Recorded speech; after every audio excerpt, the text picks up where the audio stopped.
So, Bill, I have a question. Mm-hmm. You know, logical trees, this is not very concrete for me. Okay. I'm starting. What would you use to explain to me Okay. what that means? I have a couple of examples that I use. The first one, the shortest one, is a little current reality tree that I call the Thermodynamics of Eternity, or is hell endothermic or exothermic? And I first did this presentation at as part of a presentation at a TOC conference in Denver, Colorado in 1997. And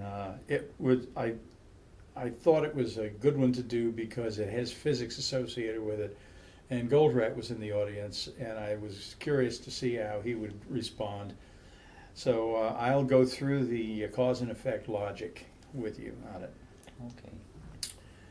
We start first with the theology.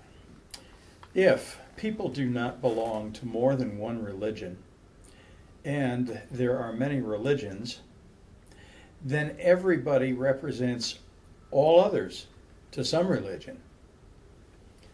And if some religions preach that the soul of anyone not adhering to their religion will go to hell, in other words, all others, then all souls go to hell. Now, if any soul that goes to hell doesn't leave, then no souls leave hell. Now, if the world's birth rate is increasing and all people born eventually die, then the world's death rate is increasing.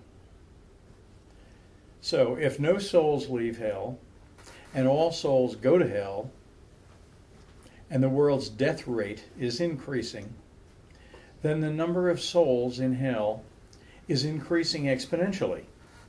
Now that's the logic behind the number of souls increasing exponentially. That's the theology. Now we have the physics. If souls exist, and that which exists has some mass, then souls have some mass.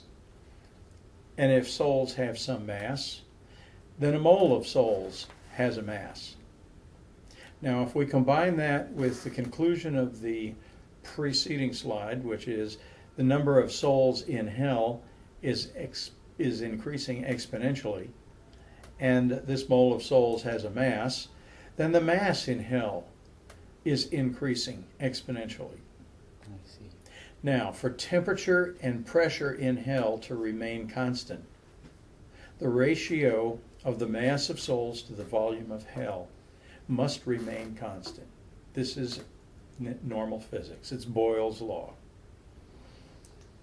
And if the temperature and pressure, for the temperature and pressure to remain constant, the ratio of the mass of souls to the volume of hell must remain constant, then the mass in hell is increasing exponentially. Then the temperature and pressure in hell will depend on whether hell is expanding at a faster or slower rate than souls are entering. Now, if hell is expanding slower than the rate of souls are entering, then temperature and pressure in hell will increase until all hell breaks loose. That makes it an endothermic reaction. Or, on the other hand, if hell is expanding at a faster rate than the rate of souls entering, then the temperature and pressure in hell will drop until hell freezes over. And that makes hell endothermic. Unfortunately, we can never find out which is which until we experience it for ourselves. I see. Yeah, that's right. And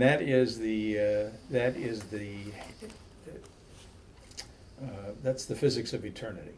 So, do you remember how Erik Goldratt reacted yes, to this logical tree? Yes, this caught him completely by surprise. And when I actually looked out of the back of the audience, he was doubled over in laughter. He thought that was so funny. So that's probably the only thing I ever did that he laughed at.